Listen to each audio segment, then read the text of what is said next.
오늘은 여자와 용이라는 주제로 넘어갑니다. 여자와 용. 이 주제가 굉장히 중요한 주제이죠.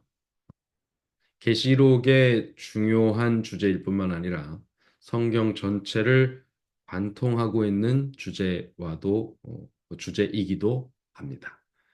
몇 가지 이제 관통하는 주제들이 있어요. 성경 전체를 관통하는 주제들이 있는데 특별히 여자와 용의 관계는 성경 전체를 아우릅니다.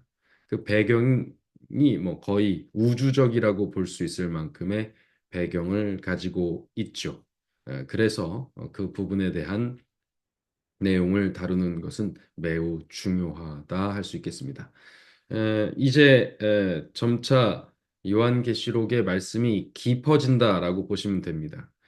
처음에는 1차적으로 개요를 설명하는 장면들이 일곱 교회, 일곱 인, 일곱 나팔을 통해서 등장했다면 이제 그것이 가지고 있는 의미를 더욱 분명하고 깊게 설명하기 위해 그 앞뒤의 배경 설명과 그 인과관계들, 그 원인 그리고 결과까지 이렇게 우리에게 설명해 주기 위해서 이제 깊이 있게 들어가는 장으로 펼쳐집니다. 네, 마지막 때가 되어서 우리는 이 말씀을 더욱더 깊이 살펴야 된다는 것을 기억하고 있습니다. 이 말씀을 읽는 자와 듣는 자들과 그 가운데 기록한 것을 지키는 자들이 복이 있나니 때가 가까움이라. 또 내게 말하되 이 두루마리의 예언의 말씀을 인봉하지 말라 때가 가까우니라. 때가 가까우니라. 때가 가까우니라. 여러분, 이 때가 가깝다는 말씀을 어, 정말 우리가 피부로 느끼는 시대에 살고 있음에도 불구하고 우리의 삶은 이미 세상과 너무 친밀해져 있어서 그것들을 그 말씀을 그대로 받고 경성하는 일에도 굉장히 둔해져 있는 것을 뭐 우리 자신이 느낄 거라고 생각합니다. 그러지 말아야지, 그러지 말아야지. 하지만 안 좋은 음식을 먹고 안 좋은 행동을 반복하고 안 좋은 습관을 반복하는 어떤 우리의 연약성이 이 우리가 구원받는 문제에도 그대로 이렇게 적용이 되고 있는 모습들을 보게 됩니다. 반영이 되고 있는 것을 보게 됩니다. 예, 제 스스로 너무나도 사실은 예, 괴롭고 제 자신에게 분하고 또 안타까운 그런 일들이죠. 뭐 이걸 상대적으로 누가 더 하네, 누가 덜 하네를 이야기할 필요는 없습니다. 우리는 모두 주님 앞에 다 구원이 필요한 자들입니다. 예. 그러니까 주변 사람하고 비교하지 마시고 오롯이 자기 자신의 삶이 어떠한지, 내가 정말 이대로 괜찮은지 이것을 늘 점검하시면서 어, 앞으로 나아가는 전진하는 믿음의 승리하는 그 길이 그 길에 어떤 것이 필요한지를 살펴야겠습니다. 그것을 살피기 위해서 우리는 요한계시록의 말씀을 또한 같이 보고 있죠. 자, 죄송합니다. 우리는 앞에서 이런 일곱 나팔을 또 다 보았고요. 네, 일곱 나팔에 대한 죄송합니다. 네, 일곱 나팔에 대한 내용, 일곱 인에 대한 내용, 일곱 나팔에 대한 내용을 다 보았습니다. 이 막간이 지나고 일곱째 나팔이 울려 퍼지면서 모두 끝이 나게 됐죠. 그래서 우리는 이 예언의 말씀도 이 숫자적으로 예언된 그 시기의 말씀도 어떻게 진행되는지에 대해서도 개괄했습니다. 특별히 이 다니엘서에 나타난 내용이 이 요한계시록에서 일곱 나팔까지, 일곱 인과 일곱 나팔까지의 시대로 쭉 펼쳐져 있는 것들을 우리가 보게 되었습니다. 특별히 일곱 교회, 일곱 인, 뭐 일곱 나팔 이 시대가 이 구약에 있었던 어떤 시대가 아니라 이 신약부터의 시대라는 것을 우리는 알게 됩니다. 그래서 AD 1세기부터의 진행되는 모든 과정들이 2300주의 큰 예언들 가운데 특별히 신약 시대, 예수 그리스도 이후의 시대로부터 진행되는 여러 가지 이야기를 이야기했었죠. 그러나 오늘부터는 단지 그때의 이야기가 아니라 2300주야, 아니 그 이전부터 있었던 이야기들을 다루게 될 것입니다. 자, 먼저 그런 이야기를 하기 전에 요한계시록의 구조를 살짝 살펴보고자 합니다. 요한계시록은 이러한 구조를 가지고 있습니다. 어, A, B, C, B-A- 이런 형태예요. 이것은 히브리 문학의 아주 고유하고 그리고 대표적인 문학적 특징입니다. 어, 수사학적 특징이기도 하고요.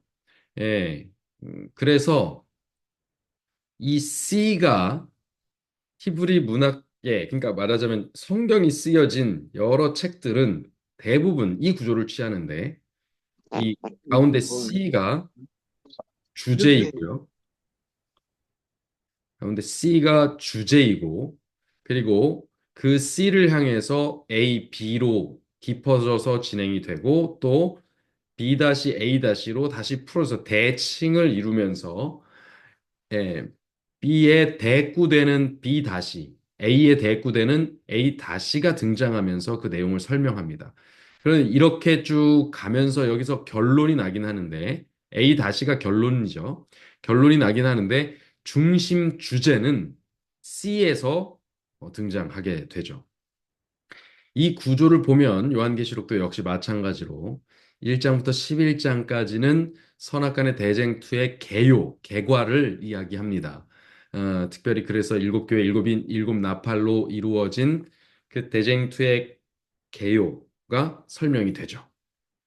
그래서 마침내 어떻게 결론이 지어질지, 예수 그리스도의 왕권이 어떻게 이 지상 나라에 확립될지에 대해서 이야기를 하게 되죠. 그리고 오늘 B가 들어가는데, B에는 그, 그 선악의 대쟁투 가운데서 하나님께서 하시려는 그 일에 대해 그 대상이 누군지, 그 심판의 대상이 누군지, 이 악의 세력에 대한 배경을 설명합니다. 첫 번째는 사단의 정체, 그리고 두 번째는 짐승들의 정체가 등장하게 됩니다. 사단의 정체는 사단만의 정체가 아니라 사단이 등장해서 그 대척점에 있는 여자와 여자의 후손에 대한 이야기들이 함께 등장하는데 그 배경을 잘 우리가 살필 수 있게 됩니다. 그다음 C에서 주제가 나오고요. 그거는 또 우리가 나중에 살피게 되겠고요. B-에서 그 악에 등장했던 악의 세력이 어떻게 멸망하고 끝나는지에 대해서 이야기를 합니다. 그래서 이 세력의 끝나는 것이 곧 무엇을 말할까요? 네, 일곱 나팔까지 다 울려 퍼지는 끝장을 말하는 거겠죠. 그리고 그 이후의 이야기들, 우리가 또 많이 해석적 논란이 있는 천년기에 대한 이야기들, 그런 것들도 여기 등장하게 됩니다. 그 이후로는 대쟁투가 완전히 끝나서 새 하늘과 새 땅이 벌어지죠. 특별히 21장과 22장의 경우는 성경의 유일한 네 개의 장, 죄가 없는 네 개의 장에 속합니다. 창세기 1장, 2장에 죄가 없죠. 그리고 요한계시록 마지막 21, 22장에 죄가 없습니다. 그러니까 죄가 없었던 앞뒤 그 두 장 사이의 모든 장들은 죄가 있는 장입니다. 죄가 있거나 죄와 싸우거나 죄를 해결하거나 그런 장이죠. 자, 이제 그 구조를 좀 파악하신 후에 이제 공부가 들어가면 이제 보이실 겁니다. 좀 주제가 더 명확하게 보이실 겁니다. 그러니까 이게 왜 여기에 이 주제가 있습니까? 구조적으로 거기가 주제입니다. 그 왜 이것을 어떻게 파악합니까? 여기 대칭점을 찾아보면, 대꾸점을 찾아보면 명확하게 무엇을 설명한지 알 수 있게 됩니다. 이런 것입니다. 그러니까 예, 굉장히 입체적이고 교차 대구적으로 설명을 하기 때문에 성경에는 오해를 하지 않도록 구조적인 그런 예, 시스템이 잡혀 있다라는 것입니다.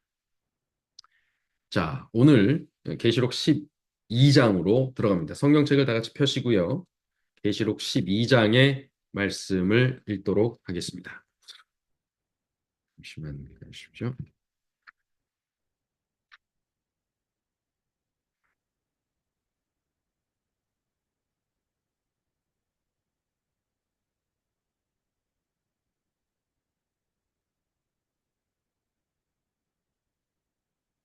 음, 계시록 12장 1절 함께 보실까요? 하늘에 큰 이적이 보이니 해를 입은 한 여자가 있는데 그 발 아래는 달이 있고 그 머리에는 12별의 면류관을 썼더라. 네, 하늘의 이야기가 진행됩니다. 성경에서 하늘이라고 한다면 무엇을 말할까요? 성경에서 하늘이라고 말하는 대목은 예, 영적 배경, 우주적 배경을 설명합니다.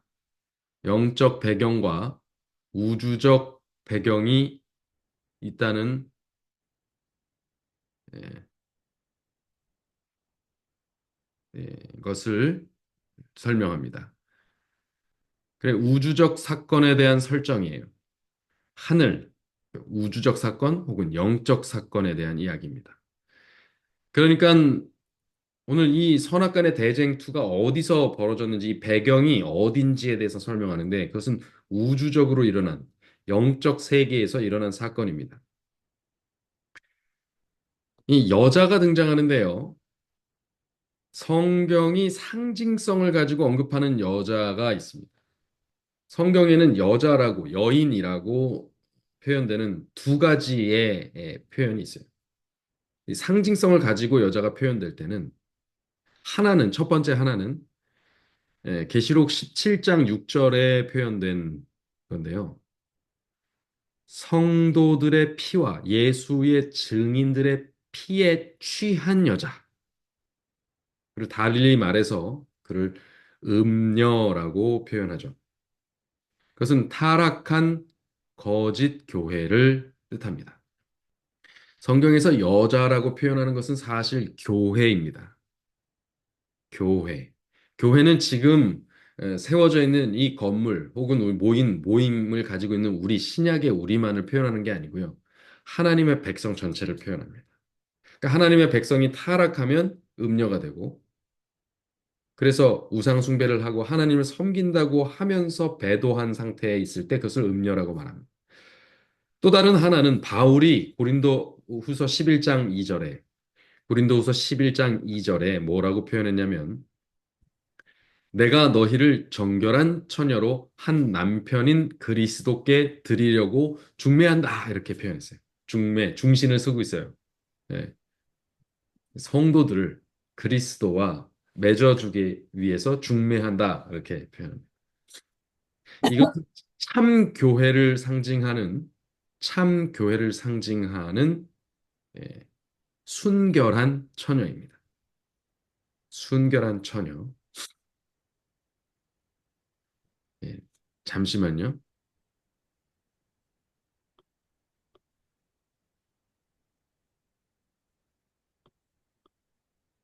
예,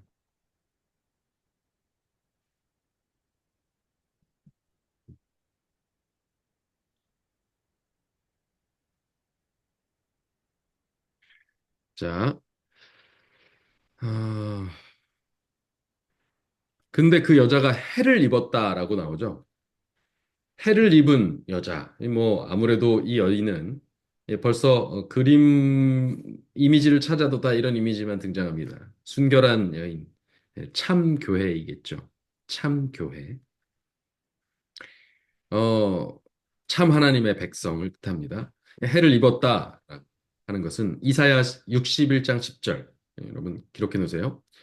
이사야 61장 10절.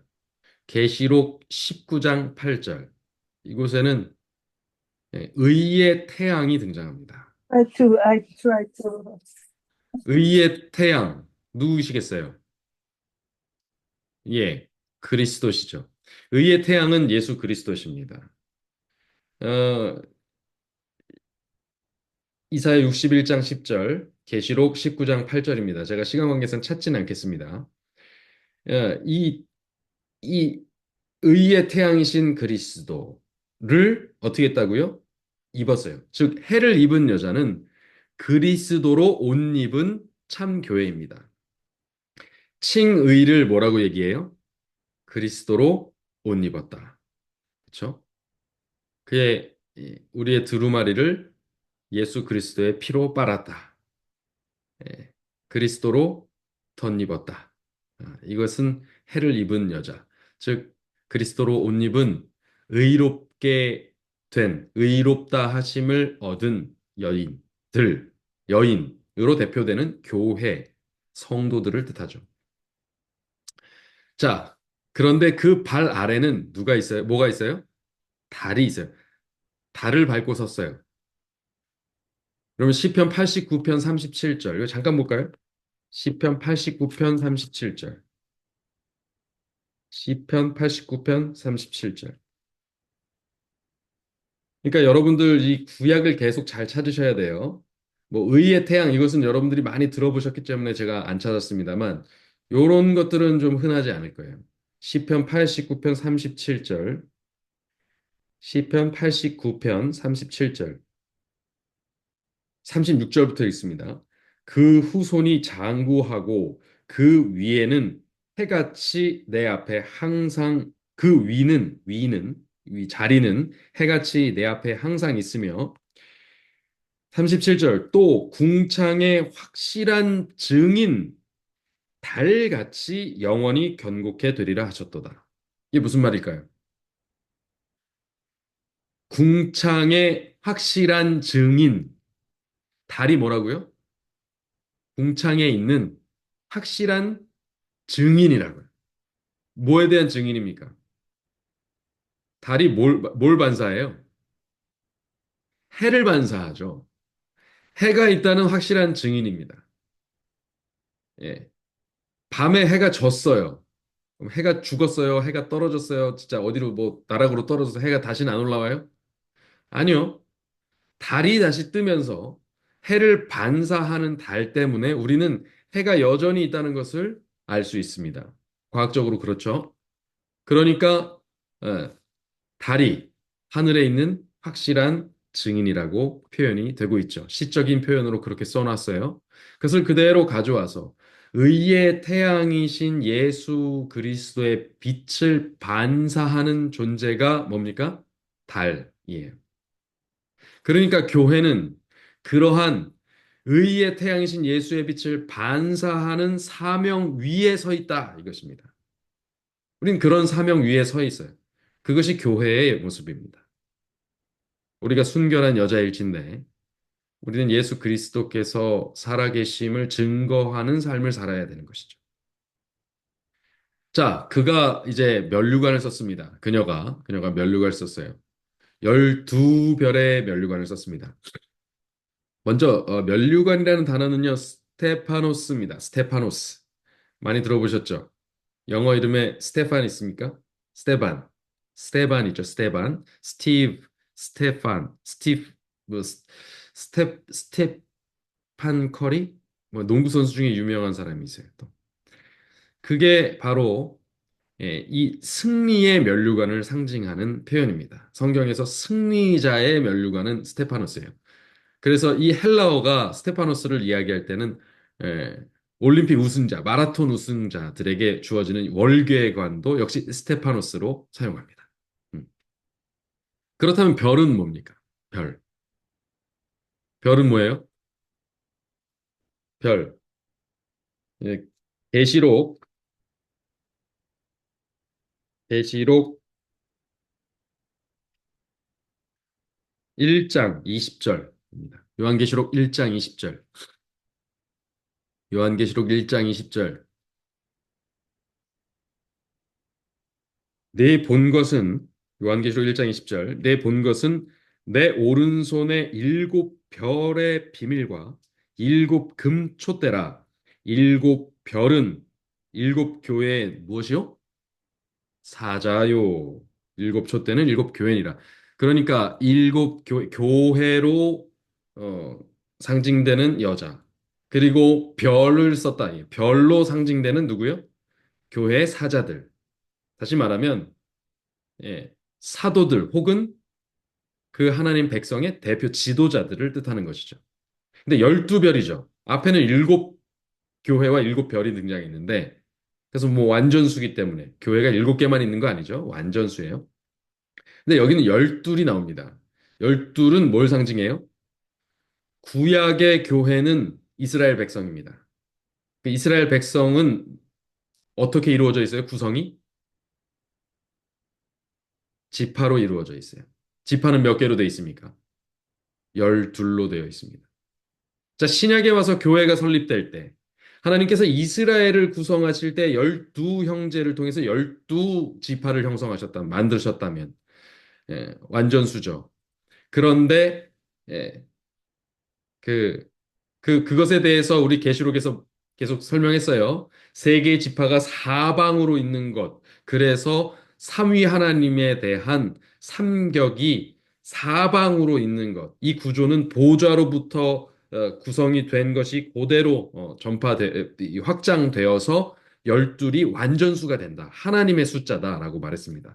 하나님께서 자신의 주변에 두르시는 자기 백성 중심에 들어가셔서 그들의 하나님이 되시는 장면이 이 열둘이라는 숫자가 상징성을 가지고 있는 거예요.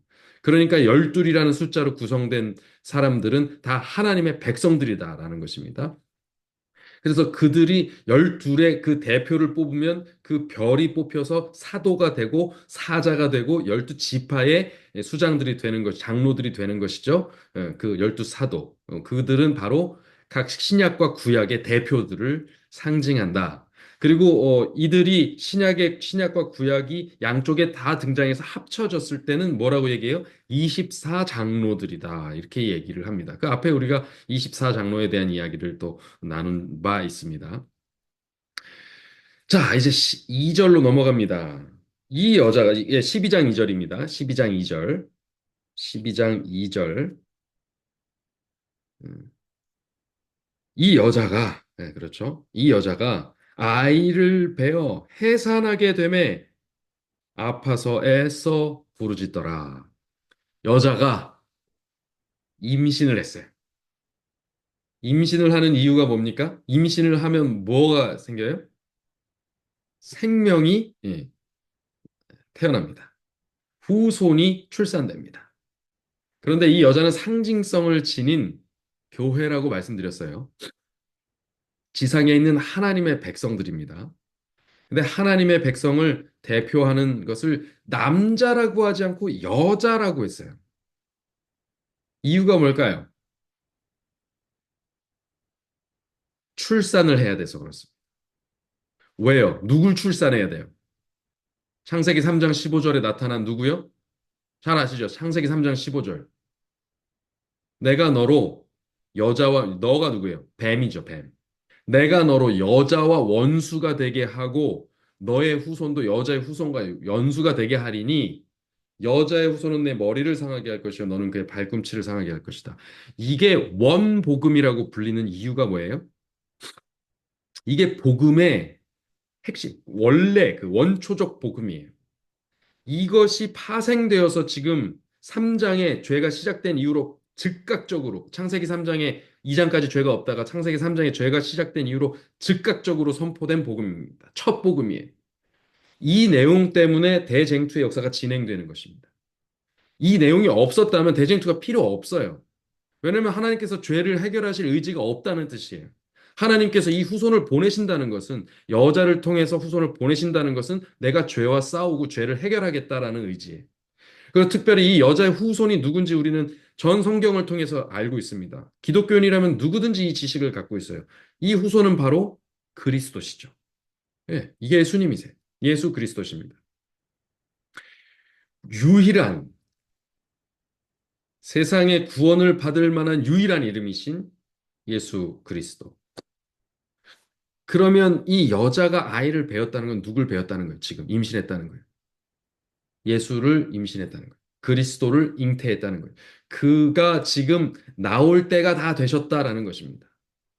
그러니까 해산할 때가 되매 아파서 부르짖더라. 해산할 때가 되니까 더 고통이 있어요. 이스라엘 백성들이 이 고대 이스라엘 백성들이 구약의 이스라엘 백성들이 예수를 해산해야 되는 사명을 갖고 있었습니다. 그렇죠? 결론적으로 보면 그래요. 그들은 왜 그들이 존재하는지 잘 몰랐을 수 있어요. 그러나 하나님의 계획은 그들을 통해서 예수 그리스도를 이 땅에 나게 하시는 거였죠. 근데 그걸 잘 모르고 있었어요. 그런데 그럼에도 불구하고 그들은 존재했죠. 그것을 모를 때에도 그것을 그 사명을 가진 채로 존재했어요. 그런데 그 사명을 누구는 알고 있었냐면 여자의 후손이 자기의 원수가 되는 그 원수는 알고 있었어요. 그래서 사단이 계속해서 누굴 공격해요? 이스라엘을 공격해요. 이 여자를 공격해요. 이스라엘을 공격해요. 이스라엘을 계속 공격하는데 역사 이래로 계속 애굽이 공격하죠. 아수르가 공격하죠. 바벨론이 공격하죠. 그래서 우리가 다니엘서 역사를 보면 어디서부터 등장해요? 다니엘의 시대가 언제예요? 바벨론 때부터 부터죠. 그러니까 바벨론부터 언급이 돼요. 그러나 사실 그 이전부터 아수르, 애굽 등등이 계속 괴롭혀 왔어요. 그러나 이제 결정적으로 바벨론에 의해서 멸망하고 그의 포로로 사로잡힌 채로 메데 페르시아의 속국이 되었다가 그 다음에 다시 독립하고 그 다음에 헬라 그리스의 영향을 받고 또 로마의 영향을 받고 이렇게 계속하면서 그 이후로 계속해서 멸망하고 멸망하고 멸망할 뻔했다가 멸망 또 됐다가 그럼에도 불구하고 그루터기가 남아서 다시 버티다가 이제 이런 일들이 벌어지죠. 음. 그리고 나서 신약으로 넘어오면서는 이제 전 세계로 땅 끝까지 퍼져 있는 교회가 그를 대표하게 되는 것이죠. 자, 아무튼 그 중심에 누가 있어요? 이 후손이 있는 것입니다. 여자의 후손. 실제로 문법적으로도 단수로 쓰입니다. 여자의 후손은 단수로 쓰여요. 누구예요? 딱 한 분, 그리스도십니다. 어, 이사야 9장 6절에는 한 아기가 우리에게 낳고 이사야 9장 6절입니다. 9장 6절. 한 아기가 우리에게 낳고 한 아들을 우리에게 주신 바 되었다라고 하면서 이사야서는 사실 우리가 이사야를 보면요. 그냥 예수 그리스도의 복음이 그대로 녹아 있다고 보시면 돼요. 그에 대한 아주 그냥 뭐 노골적인 예언입니다. 그래서 이사야서 자체를 그 유대인들은 잘 살피려고 하지 않고요. 특별히 이사야 뭐 53장 같은 경우에는 아예 펴질 않습니다. 그들이. 그걸 해석하는 순간 예수 그리스도를 인정해야 되기 때문에 그래요. 자, 아무튼 예수가 이 세상에 오시기까지 구약의 참 교회가 당한 고통을 묘사하죠. 자, 이제 3장으로 넘어갑니다. 3절로 넘어갑니다. 계시록 12장 3절입니다. 하늘에 또 다른 이적이 보이니 보라 한 큰 붉은 용이 있어 머리가 일곱이요 뿔이 열이라 그 여러 머리에 일곱 면류관이 있는데 하늘에 또 이적이 있습니다. 배경이 어디예요? 우주와 우주적이고 영적인 배경을 가지고 있죠. 보라 한 큰 붉은 용이 있습니다. 선악간의 대쟁투가 우주적 사건인데 거기에 등장하는 용이라. 네. 용은요. 우리가 12장 9절 잠깐 볼까요? 9절. 큰 용이 내어 쫓기니 9절입니다. 옛 뱀, 곧 마귀라고도 하고 사단이라고도 하는 온 천하를 꿰는 자라. 땅으로 내어 쫓기니 그의 사자들도 저와 함께 내어 쫓기니라. 누구예요? 용 누구예요? 용. 사단이죠. 마귀죠. 뱀입니다. 그의 그의 그 신호는 그저 창세기 3장부터 쭉 동일합니다. 예, 용, 뱀, 마귀, 사단. 그래서 그대로 예, 연결이 되죠. 근데 붉은색이 등장합니다. 붉은색. 붉은색이 등장해. 붉은 용이에요. 붉은색이 등장해요. 계시록 6장 4절에서 우리는 이미 이 붉은 말에 대해서 배웠고, 붉은 말이 등장할 때 붉다는 것이 유혈 사태, 그 전란에 대한 상징이라는 것을 우리는 배웠습니다. 계시록 6장 4절에 이미 붉은 말이 등장하죠. 거기에 붉은 말은 어디에 등장했어요? 일곱인 떼는데 등장했죠. 자, 하늘을 배경으로 한 영적 전쟁, 이것을 상징한다 보시면 됩니다. 영적 전쟁을 일으킨 수괴, 영적 전쟁의 그런 원흉, 이것을 이야기합니다. 일곱 머리를 가졌어요. 계시록에서 구분한 각 시대, 일곱 교회, 일곱 인, 일곱 나팔, 뭐예요? 다 일곱으로 돼 있죠. 그 일곱 시대를 통해서 하나님의 교회와 성도들을 핍박한 것입니다. 지금 해산하려고 하니까 일곱 시대를 통해서 계속 그런 거죠. 그래서 시대를 사실은 그것을 살피면 다니엘서에서는 바벨론부터 나왔지만 제가 아까 전에 언급했듯이 그 고대 사회는 애국, 아수르, 바벨론, 메데페르시아, 그리스, 제국 로마, 교황 로마 다 하면 뭐가 돼요? 일곱 개의 그런 머리들이 등장하게 된다고 볼 수 있습니다. 자, 다시 한 번 말씀드릴게요. 애국, 아수르, 바벨론, 메데페르시아, 그리스, 제국 로마, 그리고 교황 로마. 교황 로마. 이렇습니다. 자, 그가 열 뿔을 가졌어요. 열 뿔. 예. 뭐, 열 뿔은 뭐 아시겠지만 열국으로 나눠진 그 사단의 영향 아래 있는 열국들. 열국이라 그러면 열 개의 나라를 뜻하지만 일반적으로 열국들은 모든 나라들을 뜻하기도 합니다. 그 열국들과 거기에 있는 왕관들은요, 열 왕들을 뜻합니다. 여기서 말하는 왕관은요, 스테파노스하고는 다른 표현입니다. 디아데마라는 표현인데요. 일부러 구분해서 표현한 것 같아요. 스테파노스는 구원을 얻은 자들, 그러니까 죄로부터 승리한 자들에게 씌워지는 면류관입니다. 예수 그리스도께서 쓰시는 왕관도 역시 디아데마가 아니라 스테파노스입니다. 그가 뭐 하셨어요? 이기셨어요. 이기셨기 때문에 그것을 얻었어요. 그것처럼 단순히 권력을 상징하는 디아데마가 아니라 스테파노스를 쓰게 되죠. 자, 여기는 단순 권력을 뜻하는 디아데마입니다. 그런데 4절 보니까 뭐라고 기록되어 있냐면 그 꼬리가 하늘별 3분의 1을 끌어다가 땅에 던졌다. 이렇게 돼 있어요. 그의 꼬리는 그의 영향력을 이야기할 수 있겠습니다. 그가 파생한 영향력, 그가 휘두르는 영향력이죠. 그의 휘두르는 영향력에 의해서 하늘별의 3분의 1을 끌어다가 땅에 던졌다. 하늘별의 3분의 1을 뜻하는 것은 무엇입니까? 하늘별, 천사를 뜻한다고 보죠. 별이 하늘에서 떨어졌다. 이게 뭐예요? 예, 그 루스벨을 뜻했죠? 그것처럼 하늘 천사의 3분의 1을 유혹해서 그 반역에 동조하게 됐다. 이 전란의 동조자들, 그것을 뜻합니다. 그것을 뜻하는 근거 성경절, 그러니까 하늘 천사에 얼마가 반란에 동조해서 그 사단의 동료가 되었냐라는 것에 대한 근거 성경절로 여기 하늘 천사의 3분의 1이다. 하늘 별의 3분의 1이다. 이렇게 표현하는데요. 이, 뭐, 근데 이제 우리가 이 하늘 천사의 3분의 1이다라는 표현이, 물론 맞을 수도 있습니다.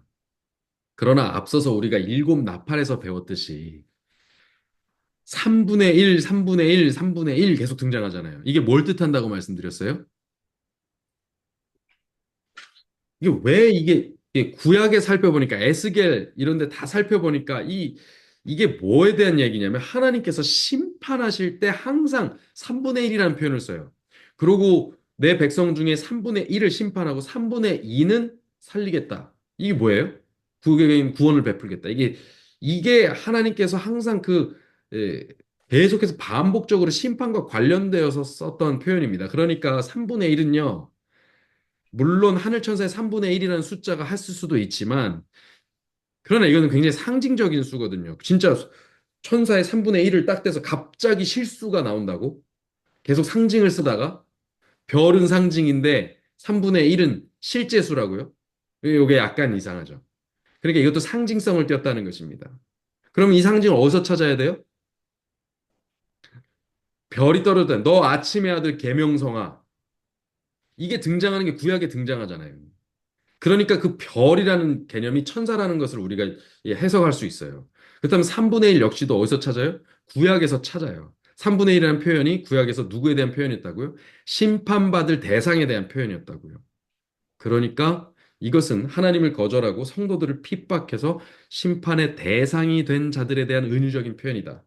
선과 악을 가르칠 때 3분의 1은 악, 3분의 2는 선으로 가르치는 그 하나님의 이 표현인데 그것이 하나님께서 쓰신 표현인지 아니면 고대 이스라엘 히브리 문화권에서 혹은 그 주변 사회에서 사용되던 표현인지 그것을 정확히 알 수 없어요. 네, 그렇게 쓰였을 수도 있습니다. 그래서 하늘 천사 중에 심판의 대상이 된 자들에 대해서 사용된 표현일 수도 있고, 근데 그 근거가 사실은 정확하게 저도 잘 모르거든요. 고대 문헌을 살피면 이런 것이 알려질 수 있지만 제가 그걸 살피진 못했어요. 그러니까 반대로 하늘 천사의 3분의 1이 지금 우주적이고 사실은 이 시점이 이 하늘에서 전쟁이 있던 시점은 아무리 생각해도 지구가 창조되기 이전의 시점일 거예요. 어느 시점일 거예요. 그죠? 그렇다면 이것이 이 하늘 천사의 3분의 1이 반역했다는 것이 그것이 하늘에서부터 심판의 대상으로 이렇게 설정이 되었기 때문에 하나님께서 심판의 대상을 이야기할 때는 항상 3분의 1을 사용하시는 것일 수도 있어요. 그러니까 3분의 1이라는 표현이 상투적인 그 당시 고대의 문헌적 표현이기 때문에 하나님께서 여기다 적용해서 사용했을 수도 있고 반대로 하늘에서 전쟁이 있었던 것의 3분의 1이 천사의 반역자의 수이기 때문에 그것이 지상에서의 심판의 대상에 대한 표현으로 적용됐을 수도 있다. 아, 그러나 뭐가 정확한지는 사실 알 수 없어요. 분명한 건 그들이 심판의 대상이라는 것입니다. 그리고 아무래도 3분의 1이라는 숫자는 실제 수가 아니라 상징 수일 가능성이 높은 것은 요한계시록이 상징들로 이루어져 있기 때문입니다. 자, 꼬리는 그의 영향력이라고 표현했고요. 자, 그리고 4절, 5절로 넘어가자. 이제 드디어 여자가 해산하려고 합니다. 그러자 용이 어떻게 하려고 해요? 해산하면 그 아이를 삼켜버리려고 했다. 뭐 삼키려는 것은 용이 아이를 삼키면 어떻게 돼요? 죽는 거죠. 일곱 시대를 통해서 용은 그 후손을 삼키려고 애쓰게 되는 것입니다. 이것이 용과 여자와 후손의 대척점이에요. 여자 혹은 여자의 후손과의 대척점이. 이것이 우주적인 사건으로 일어나고 있는 이 상황. 이것이 바로 대쟁투의 배경이 된다. 지금 이것입니다. 그러면 그 아들은 여자가 아들을 낳으니 이 아들이 누구예요? 장차 철장으로 철 막대기로 철 지팡이로 만국을 다스릴 남자라. 그런데 그냥 금지팡이 뭐 알죠? 그 왕들이 이렇게 금호를 들고 있는 거, 금지팡이 들고 있죠? 왕들이 보통. 그런데 이건 철장이에요. 철로 된 지팡이는 뭘 말하는 겁니까? 보통 철장을 어디에 쓰냐면요. 자, 시편 2편은 겁니다. 제가 다 이 상징들을 지금 거기서 찾아드리고 있는 거예요. 앞에 제가 지금 성경자를 안 찾은 건 앞에 이미 찾았기 때문에 앞 시간에 찾아봤기 때문에 안 찾은 것이고 시편 2편으로 갑니다.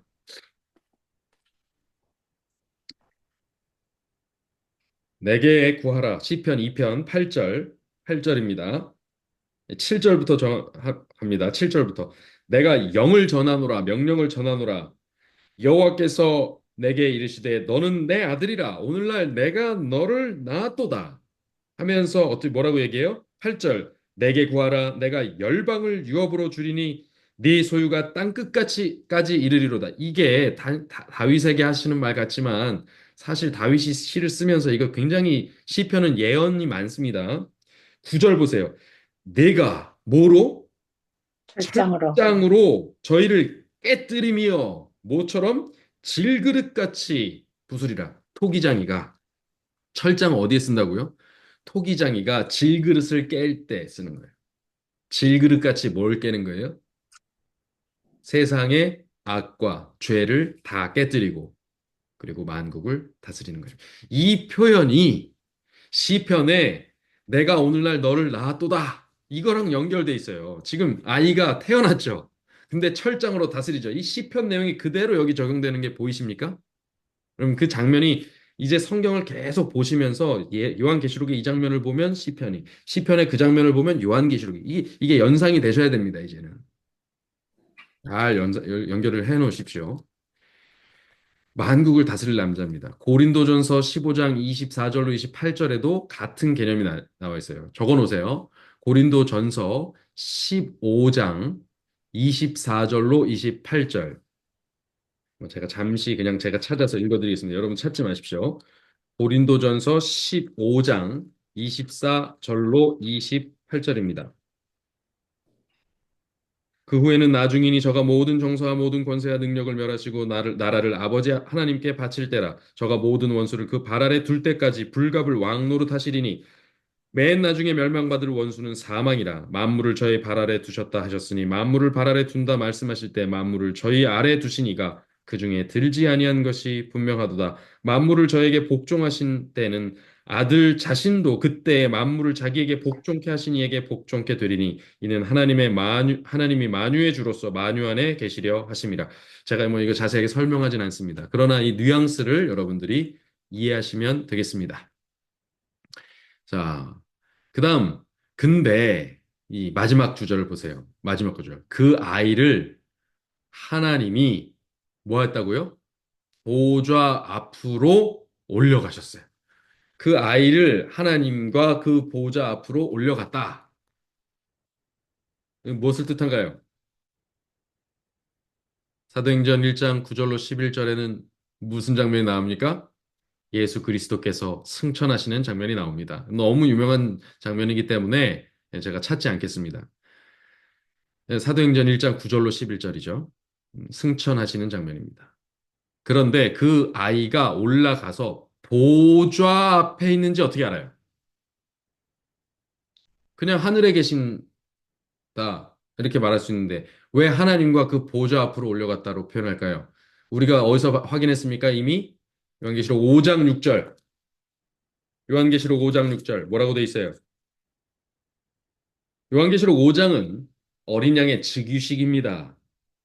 그런데 거기에 작은 책이 두루마리가 있고 일곱 인으로 임봉돼 있어요. 이걸 펼자가 나타나지 않아서 그가 막 웁니다. 요한이 웁니다. 그러자 장로 중에 한 사람이 얘기를 하되 다윗의 뿌리가 이겼다. 그러면서 6절, 5장 6절, 요한계시록 5장 6절. 내가 또 보니 보호자와 네 생물과 장로들 사이에 어린 양이 섰는데 일찍 죽음을 당한 것 같더라. 누구예요? 죽임당하신 어린 양 누굽니까? 보라, 세상 죄를 지고 가는 하나님의 어린 양이로다.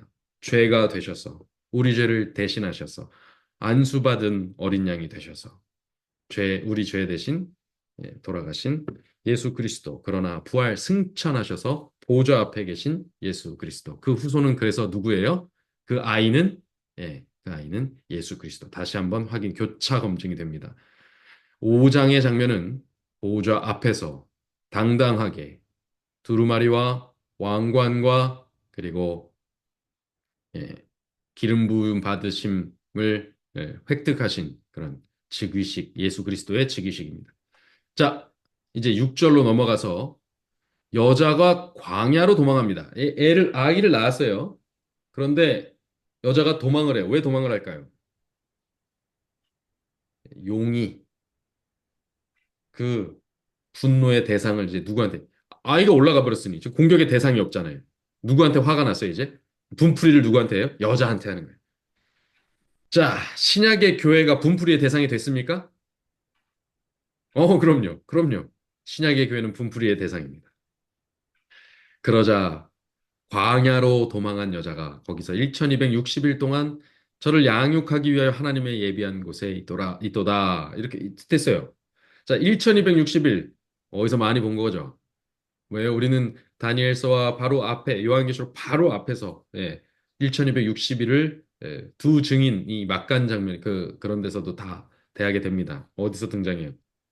이것이 무엇입니까? 1261은 사단의 사자가 득세했던 중세 암흑기.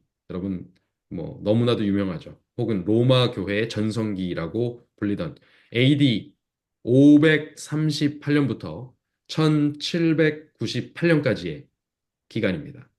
수천만의 희생자가 발생했고, 그로 인해서 종교의 탈을 쓴, 신앙의 탈을 쓴 탄압이 되어서 그것을 이겨내기 위해 또 프랑스 혁명이 일어나고 뭐 이런 과정이 있었습니다.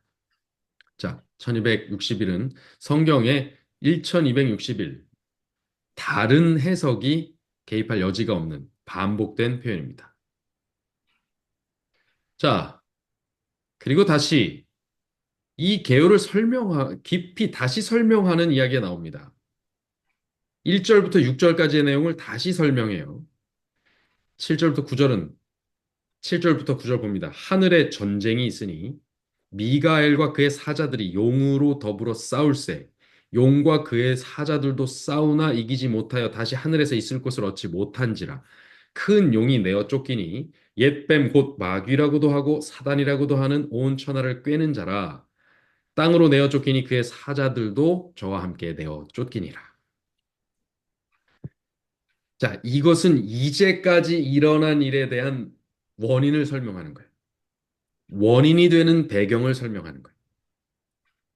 지금 이렇게 여자가 등장하고 여자가 아이를 낳으려고 하고 용이 공격하지. 이 일이 왜 일어났을까? 하고 그 원초적인 근원적인 배경을 설명합니다.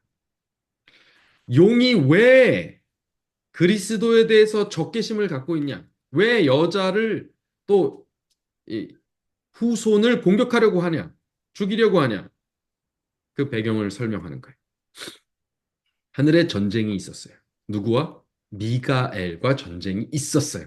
그렇기 때문에 용은 그리고 나서 싸우다가 내어 쫓겼기 때문에 이 용의 적개심은 누구를 향해 있어요, 지금? 미가엘을 향해서 있어요. 미가엘을 향해서 있어요. 용의 적개심이. 근데 그 미가엘이 누군지 우리는 다니엘서를 통해서도 그리고 계시록을 통해서도 이 신원을 특정했습니다. 다니엘서 10장 13절 21절 제가 찾지 않겠습니다. 다니엘서 10장 13절 21절 나중에 찾아보십시오. 거기에 누가 등장합니까? 우리 군장 미가엘 미가엘. 군장 미가엘 등장합니다. 그죠? 예. 이게 특정을 할 수 없는 지구 창조의 이전에 있었던 어느 시점에 하늘에 있었던 전쟁을 이야기해요. 사단이 내어 쫓기기 이전입니다. 그때 전쟁이 있었어요. 그리고 나서 내어 쫓겼어요. 그 후에 뱀의 역할을 하면서 지구가 창조되었을 때 그렇게 등장해서 지구를 꿰는 거죠. 하늘에 있었던 선과 악 간의 싸움입니다. 미가엘과 용 간의 싸움입니다. 여러분, 이것이 바로 우리가 말하는 구속사에 있어서의 대쟁투, 선악 간의 대쟁투의 직접적인 배경입니다. 다 등장했어요. 등장인물 다 등장했어요. 미가엘은 그 이름의 뜻이 미가엘, 미가라는 선지자 아시죠? 미가야 혹은 미가 선지자 아시죠? 미가는 미가야의 약자인데요. 누가 여호와와 같으냐? 누가 여호와와 같으냐? 예. 너 아침의 아들 계명성이여 하고 나오는 그 장면에서 뭐가 등장해요? 내가 별 위에 내 보호자를 높이리라. 내 하나님과 비기리라. 이 얘기하죠. 미가엘이 등장하는 이유가 뭐예요? 이름이 미가엘인 이유가 있어요. 하나님 그리스도께서 군장의 이름을 미가엘로 하신 이유가 있어요. 그게 시비거리예요. 그게 싸움거리, 쟁투의 쟁점이에요. 첨단이에요. 핵심이에요. 사단이 뭐 하기로 했어요? 뭐 하려고 했어요? 내가 하나님과 비기리라 했어요. 그러니까 네가 감히 비기리라? 누가 하나님과 같으냐? 이게 쟁점이에요. 대쟁투의 쟁점이 이겁니다. 그러니까 우리가 사단에게 속하면 하나님과 비교갖고 하나님과 어떻게 비벼서 이겨보겠다라고 하는 것과 같고요.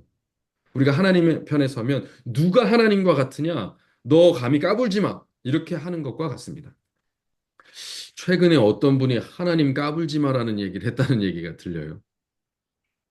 그걸 어떤 목사님이 했다는 말이 들려요. 제가 단언컨대 이 예언서를 보니 그것은 절대 목사일 수 없습니다. 하나님의 종일 수 없어요. 하나님의 대척점에 있는 자여야 그 말을 할 수 있습니다. 그 말은요, 감히 할 수 없는, 그건 정말 예언적인 말입니다. 그 예언의 그대로, 그 진짜 성경을 모르기 때문에 그런 말을 함부로 하는 거예요. 그 사람 성경 안 보는 사람이, 자기 스스로 뭐 신령한 사람이라고 자꾸 얘기하는데, 예, 정말 귀신의 영이 음, 그에게 있는 거 확실합니다. 음, 그걸 제가 누군가에 그렇게 얘기할 수는 없고, 그 쉽게 얘기하면 안 되는데, 지금 말씀이 정확하게 얘기하잖아요. 미가엘의 대척점에 있을 때 그 말을 할 수 있어요. 하나님 까불지 마. 야, 이 말은요, 사단이 하는 말이에요. 딱. 그러니까 그리스도께서 그와 싸우시는 거예요. 싸움의 대장. 그분은 감히 하나님과 누가 비길소냐. 예. 자, 이 이름을 잘 기억해 두십시오. 이것은 반복되어서 나옵니다. 이 대쟁투에서 반복되어서 이 이름 잘 기억해 두세요. 미가엘, 누가 하나님과 같으냐. 그가 내어 쫓겼어요. 자, 내어 쫓김이 이상한 거예요. 자, 우리가 창세기 보면서 요셉 보죠. 요셉의 보디발의 아내를 요셉이 이렇게 겁간했다는 모함을 누명을 썼을 때 보디발이 그를 어떻게 해야 옳아요? 당장 죽여야 옳아요. 그것이 맞죠. 노예가 그, 그, 그 주인의 아내를 겁간하려고 했었는데 그게 그 누명을 썼든 어쨌든 간에 그냥 죽이고 보는 게 고대 사회 아니겠어요? 근데 그가 죽었어요, 안 죽었어요? 안 죽고 갇혔어요. 근데 갇혔는데 그가 갇힌 곳이 어디예요? 거기는 그 시위대장 보디발의 집 안뜰에 있는 그 감옥이에요. 그 감옥에는요, 아무나 가두지 않아요. 누가 들어와요? 왕의 죄수들을 가두는 곳이에요. 그러니까 거기는 고급 감옥입니다. 근데 노예, 자기 그 아내를 겁간하려고 했던 노예를 거기 둔다고요? 그 뭐 한 거예요? 딴 데다 두거나 함부로 누가 괴롭히지 못하게 자기가 지킨 거예요. 보호한다. 네, 보호한 거지. 그리고 거기 들어가 있으면 누구도 못 건드려요, 이제. 자기 안에 속성을 아는 거예요. 예, 그 자기 안에 그 부도덕한 그 속성을 아는 거예요. 그러니까 그 아내로부터도 그를 지켜주는 것입니다. 그 요셉이 라헬을 닮았으니 얼마나 예뻤겠어요. 생긴 게 인물이 좋았겠어요. 네. 야곱이 한눈에 반한 여자인데. 자, 아무튼. 자, 그래서 그 결론은 뭐냐면 죽이지 않았다라는 거예요. 내어 쫓겼다. 이 말은요. 즉결 심판을 하지 않으셨다는 거예요. 이것이 사실은 굉장히 의문거리입니다. 하나님과 싸웠어요. 감히 하나님 까불지만 했어요. 그럼 어떻게 해야 돼요? 죽여야 돼요. 그러니까 존재를 없애버려야 돼요. 소멸시켜야 돼요. 그런데 그렇게 하지 않으셨어요. 바로 즉각적으로 하지 않으셨어요. 그리고는 이 역사를 이렇게 질질 끌어가지고 우리도 고통받고 있는 거예요. 억울하지 않으세요? 사실 어떤 면에서는 굉장히 억울했어요. 이 말씀을 제대로 살피기 전에 하나님의 이 섭리와 사랑을 깨닫기 전에 설교를 하는 목사의 입장에서도 제가 그걸 잘 모르고 있었어요. 특히 이게 안 오고 가슴으로 안 왔을 때는 이게 참 억울하더라고요. 그런데 여러분, 하나님의 속성은요, 악한 것이라도 그것이 가득 차기까지 기다리십니다. 죄와 악이 얼마나 참담한 결과를 내는 것인지 온 우주가 확실하게 알게 되기까지 하나님은 그 재판의 과정을 질질 끄세요. 질질 끝나고 보이게 하세요. 그러나 결론적으로는 뭐예요? 죄가 다 드러나게 하세요. 그러니까 이것이 하나님의 공의와 사랑의 품성입니다. 이것이 심판에서도 드러나요. 여러분 열받아 하실 필요가 없어요. 답답해 하실 필요가 없어요. 그 동일한 은혜가 어디에도 끼치냐면 오늘 죄인된 우리에게도 끼칩니다. 우리의 죄악이 가득 찰 때까지는 우리를 그냥 직결 심판하지 않으세요. 그리고 단 하나의 가능성만 있으면 우리의 죄악이 예, 그 주홍같이 붉을지라도 우리에게 단 한 터럭의 가능성, 예수 그리스도의 이름을 믿는 그 하나만 딱 있으면 우리를 다시 예, 역전시켜서 구원의 대상으로 삼으시는 것이 하나님이십니다. 하나님의 공의와 사랑이 우리에게도 적용되고 있습니다. 이게 이 심판에 대해서 서두르고 섣부르게 판단하고 모함하고 이간하고 선동하고 들쑤시는 것 이게 누가 하는 거예요? 이게 사단이 하는 거예요. 이게 죄의 속성이에요. 여러분 주변에 누가 잘못하면 야, 걔 그랬대. 어? 야, 세상에 그랬대. 제가 저런 인간이야. 이렇게 이간하고 선동하고 속속속속속 이렇게 하고 이게 다 누구 닮아서 그래요? 우리 그런 거 되게 재밌어 하죠. 너무 즐겁잖아요. 막 거기 막 그냥 재밌잖아요. 이게 다 우리의 아비 사단을 닮아서 그렇습니다. 사실 최종 심판 그냥 없애는 거 그건 하나님께 피스 오브 케이크입니다. 그냥 언제든지 얼마든지 아주 쉽게 하실 수 있는 거예요. 그런데 그가 가장 어려운 선택을 하신 거예요. 내어 쫓는 거. 그를 두는 거. 이렇게 온 인류가 고통받을 걸 알면서도 두신 거. 이거 제일 어려운 선택을 하신 겁니다. 율법에 따라, 당신의 율법에 따라 공의롭게 한 점 의혹이 없도록 차근차근 원칙대로 심판하시는 거예요. 그 원칙이라는 것은요, 누구의 희생이 전제된 원칙이에요? 예수 그리스도의 희생이 전제된 의로우십니다. 그래야만 죄가 영원히, 다시는 영원히 우주에 존재할 수 없게 되기 때문에 그래요. 그렇게 하시기 위해서 이 싸움을, 이 긴 싸움을 우리가 느끼기에 그 싸움을 시작하신 겁니다. 기독교는요, 그래서 사람이 만든 종교도 아니고, 예, 우주적인 종교예요. 그래서 그 성경은, 기독교의 핵심이 되는 성경은 그것을 하나님께서 우리에게 보내주신 그 구속의 대쟁투의 역사를 알려주시는 정확한 매뉴얼이다. 이렇게 매뉴얼북이다. 이렇게 보시면 돼요. 잘 살펴야겠죠. 자, 10절로 12절. 이 시간이 지금 너무 많이 지나가고 있는데 빨리 그냥 진행하겠습니다. 여러분 제가 그냥 성경절은 읽지 않고 여러분들이 눈으로 쭉 보세요. 그리고 거기에 있는 단어 설명만 좀 드릴게요. 거기 이 10절부터 12절 보니까 형제들을 참소하던 자, 밤낮 찬소하던 자가 쫓겨났고 참소자가 나오죠. 참소자. 이거 카테고레오라는 뜻입니다. 말입니다. 근데 이게 비난하다, 고소하다 이런 소리예요.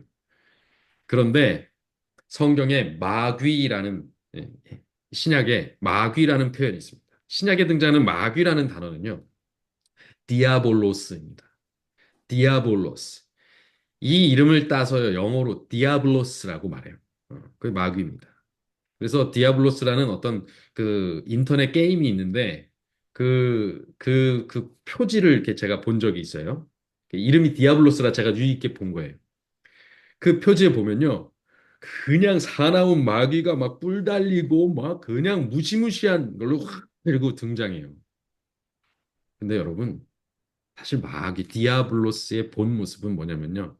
제가 아까 전에 말씀드린 이간하고 중상모략하고 비방하고 여기 가고 속닥속닥 저기 가서 속닥속닥 하는 딱 그 표현입니다. 디아블로스는 중상, 비방, 이간 이런 뜻입니다. 쥐새끼같이 그렇게 하는 거예요. 그런데 그것이 얼마나 치명적인가 하면 하늘 천사의 3분의 1도 그 영향권에서 자유롭지 못할 만큼 그랬어요. 그러니 우리 인간은 얼마나 쉽겠어요. 자, 이간하는 자, 중상모략하는 자, 다 뭐예요? 마귀입니다. 오늘 우리가 그런 행동을 하고 있으면 마귀의 편에 있는 거다. 이렇게 보시면 돼요. 아주 두려운 일이죠? 그 말 한마디 조심하셔야 됩니다.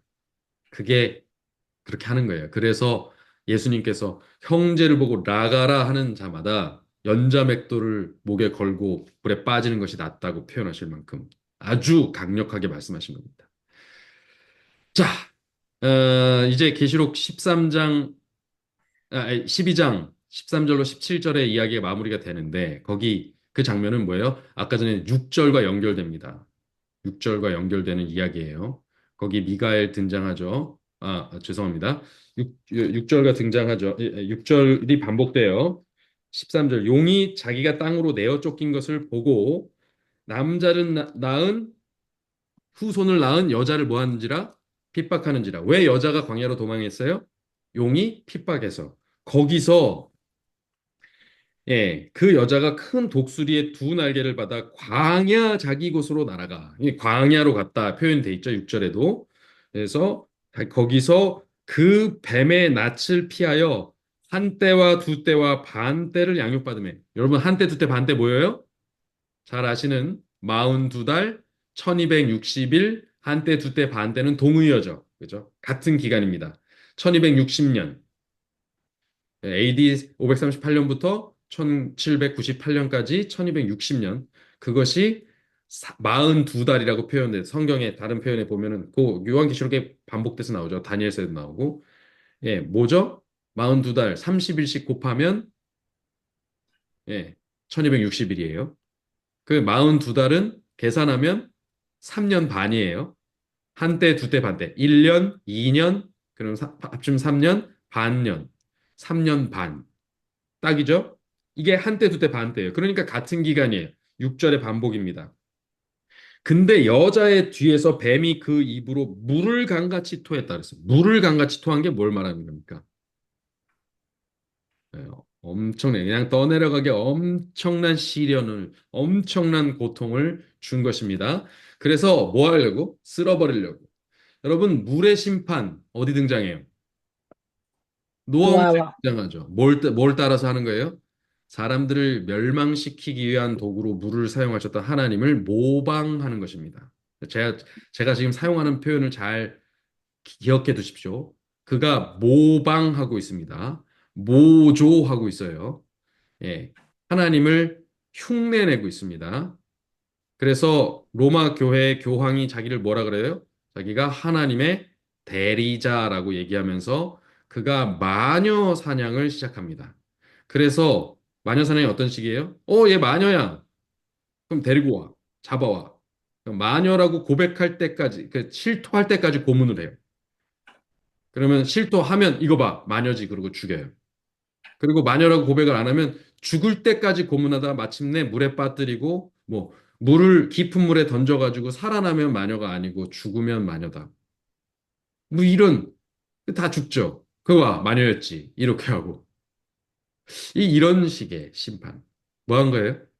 기준이 없어요. 그러나 그 생사 여탈권의 권위를 누가 가지고 있는 거예요? 자기가 가져가려고 하는 거예요. 이게 물을 쏟아냈다라는 것으로 이제 비유될 수 있겠습니다. 그러자 물에 떠내려가게 되었는데 16절 땅이 이제 물이 등장했는데 땅이 여자를 도와 그 입을 벌려 용의 입에서 토한 강물을 삼켰다. 뭐예요? 이 종교의 탄압, 종교적 탄압과 그 것들을 다 뭐 한 거예요? 삼킨 거예요. 그리고 받아낸 거예요. 여자를 구조해 줬죠. 이제 시간이 없기 때문에 결론부터 얘기합니다. 메이플라워 호를 타고 종교의 자유를 찾아서 신대륙으로 건너오죠. 신대륙. 표현 자체가 땅입니다. 신대륙. 지금 우리가 살고 있는 아메리카, 이 대륙입니다. 이 땅은 미국을 상징합니다. 1776년 미국이 독립을 선언합니다. 종교 자유를 위해서 이주했던 자들이 드디어 그 모든 것으로부터 해방된 날이죠. 그 땅이 나중에 또 어떻게 배경에 또 등장하는지 나중에 볼 일입니다. 자, 어쨌든 미국입니다. 용이 그러자 17절 마지막입니다. 같이 읽겠습니다. 시작. 용이 여자에게 분노하여 돌아가서 그 여자의 남은 자손 곧 하나님의 계명을 지키며 예수의 증거를 가진 자들로 더불어 싸우려고 바다 모래 위에 섰더라. 여러분, 용이 이제 분노해서 돌아갔어요. 그 여자가 등장인데 여자의 남은 자손이 등장합니다. 예, 이제 이 표현이 이제 처음 여기 등장해요. 그 여자의 남은 자손, 여자가 있어요. 근데 여자가 참 교회인데 마귀하고 싸우는 그런데 그 여자가 뭔가 신변에 변화가 있나 봐요. 그리고 그 여자는 이제 그 여자가 아니라 남은 자손이 그 맥을 잇는다는 뜻으로 보입니다. 그 여자에게 변화가 생기거나 뭔가 변고가 생겨서 여자가 다른 여자가 됐어요. 그러니까 그 여자의 남은 자손, 사단과의 대척점의 원수의 모습을 취하게 됩니다. 자, 그 여자는 그렇다면 우리가 유추해 볼 수 있는 건 더 이상 여자는 뭐예요? 이 기록대로라면 용의 분노의 대상이 아니에요. 그 말은 용과 하나가 됐어요. 한 팀이 됐어요. 자, 그 장면이 이제 계시록의 후반부에 또 등장합니다. 제가 이 표현을 하는 것은 근거가 없이 얘기하는 게 아니에요. 후반부에 등장하기 때문에 그렇습니다. 그래서 음녀가 됐어요. 그리고 그 여자의 후손, 남은 자손, 후손이 아니라 남은 자손, 후손은 그리스도시고 남은 자손, 이건 별도의 표현입니다. 이 남은 자손이 등장합니다. 근데 그들이 누구냐? 봤더니 그들에 대해서 신원을 특정해요. 그냥 남은 자손, 뭐 여자의 후손 뭐 이렇게 얘기하고 여자의 후손도 설명하죠. 철장으로 만국을 다스릴 자라 설명했다면 여기 여자의 남은 자손은 뭐라고 설명합니까? 하나님의 계명을 지키며 예수의 증거를 가진 자들이라고 표현해요. 이제 후손이라고 표현도 안 씁니다. 그냥 예수라고 그냥 당당하게 얘기해요. 그죠? 여기 예수가 등장해요. 후손이라고 표현 안 써요. 예수, 그 후손이신 분이 누구냐? 예수죠. 그의 증거를 가지고 있어요. 그런데 그 앞서서 하나님의 계명도 가졌대요. 여러분 요새 대한민국에 헌법대로냐 위헌이냐 뭐 이런 시비거리가 지금 상당합니다. 그죠? 어쨌든 법대로 하는 것은 성경에도 기초입니다. 제가 지금 뭐 한국의 그런 상황 뭐 그건 따지지 않겠습니다. 근데 성경은 분명히 계명에 따라 율법에 따라 하나님께서 심판을 진행하십니다. 그런데 그 율법과 계명이 원칙이 다 붕괴됐어요. 아시죠? 작은 뿔의 역할이 뭐였습니까? 때와 법을 변개코자 하더라. 성도들을 괴롭힐 때 뭐로 괴롭힌 거예요? 때와 법으로 그걸 변경하는 것으로 괴롭혔어요. 그러니까 그 하나님의 백성의 남은 자손들은 이제 남은 하나님의 백성들은 다시금 이 마지막 때에 사단과 싸우기 위하여 들고 일어나는 게 뭐예요? 하나님의 계명. 이 계명 얘기를 하면 항상 뒤따르는 얘기가 왜 구약에서 벗어나질 못하고 신약으로 넘어오질 못하냐? 뭐 이런 식이에요. 여러분 지금 계시록을 보십시오. 구약을 풀지 않고 할 수 있는 이야기가 있나 보세요. 구약을 풀지 않으면요. 그냥 수박 겉핥기예요, 이거는. 그러면 구약이 없이 어떻게 신약이 있어요? 그리고 성경을 그러면 구약은 버리시지. 왜 계속 갖고 다녀요? 무겁게. 여러분 성경을 이렇게 주신 이유가 성경을 성령께서 이 66권을 보호하셔서 우리에게 이 시대에 우리에게 전해주신 이유가 있지 않겠습니까? 기독교를 믿는다면 성령을 믿는다면 우리는 그것에 대해서 인정해야 돼요. 그렇다면 이 모든 글에 적힌 하나님의 법을 지켜야 돼. 하나님의 명령을 순종해야 돼. 이 단순한 명제가 지금 안 지켜지고 있는 세상입니다. 여러분, 그 진화론적, 아니, 뭐라 그러더라? 신앙 기독교인인데 진화론자들이 있어요. 네. 세상은 창조되지 않았대요. 이 뭐라고 설명했지? 그리고 창조가 6일 동안 이루어졌다는 것에 대해서 거부해요. 뭐 6천 년이든 6만 년이든 6억 년이든 그 기간 긴 기간 동안 만들을 하나님께서 하나님의 전능자가 어딘가 있을 건데 그가 그렇게 만든 예, 하나님을 이 말씀 그대로 믿는 자가 희귀합니다. 남은 자손은 대다수 그리고 다수가 아니에요. 뭐예요? 머저리티가 아니에요. 소수, 마이너리티입니다. 그러니까 오늘 우리가 이 소수인 게 물론 뭐 이렇게 다 주장할 수는 없는 거지만 이유가 있어요. 우리가 소수기 때문에 남은 무리다 아니고 남은 무리는 소수다라는 거예요. 이 대세가 지금의 대세는 하나님을 거부하는 것이고 율법을 거부하는 것이기 때문에 그렇습니다. 자, 이제 우리에게 필요한 것. 뭐 예수의 증거는 더 말할 필요 없습니다. 성령께서 우리에게 주시는 은사입니다. 네. 그것이 예수의 증거예요.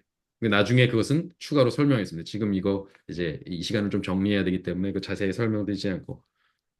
자, 오늘 대쟁투의 배경. 야, 이게 얼마의 기간 동안 있었을지 모르는 이 놀라운 기독교 전체 우주적 배경을 여러분들 오늘 공부하셨어요. 그리고 거기에 핵심 쟁점. 누가 하나님과 같으냐? 내가 하나님과 비길이라. 요 쟁점 배우셨어요. 그리고 그것을 해결하기 위해 그 싸움, 그 역사의 끝에서 남은 자손들이 등장한다는 사실도 배웠습니다. 이 남은 자손이 가지고 있는 특징, 여러분 그것이 우리의 것이 되기를 바랍니다. 이왕의 기독교를 믿기로 결정하셨다면 제대로 믿으시고 제대로 믿는 것이 무엇인지 오늘 이 말씀 속에서 답을 얻으셨을 거라 생각합니다. 이제 앞으로도 우리는 계시록을 계속 공부해 나갈 건데요. 그것을 보실수록 여러분 뭐 말씀이 이렇게 풀리네 와 신기하다 여기서 끝나시면 안 돼요. 이것이 나구나. 오늘 이 대쟁투의 역사 속에 하나님께서 세우신 자들, 하나님께서 남겨두신 자들이 나구나, 우리구나. 이걸 깨닫고 우리의 태도를 분명하게, 우리의 행동을 분명하게 결단 내리고 실행해야 합니다. 이 말씀을 지키는 자들이 복이 있을지어다. 오늘 말씀을 마치겠습니다. 기도하겠습니다. 자비하신 주 하나님, 심판을 보류하시고 끝까지 공의롭게, 사랑으로, 자비롭게 우리를 대하시는, 죄를 대하시는 주님의 그 품성을 오늘 배웠습니다. 주님, 그러나 결단코 그 죄를 가만히 두시지 않으실 것도 오늘 배웠습니다. 감히 누가 하나님과 같으냐? 누가 감히 하나님의 법을 훼손하랴? 누가 감히 하나님의 백성들을 핍박하랴? 오늘 그 모든 것을 해결하시기 위해 모든 것을 이루신 그리스도의 공로를 찬양하며 이제 주님을 찬양한다고 모인 우리들의 입술로 주를 그리스도라 고백하는 그런 신앙을 우리에게 허락하심을 감사드리며 그러나 거기서 그치지 않고 분명하게 남은 자손으로서의 사명을 감당한 달을 밟고 선 참 여인, 순결한 교회의 모습을 취할 수 있도록 우리에게 은총을 더하시기를 예수 그리스도 이름으로 기도합니다.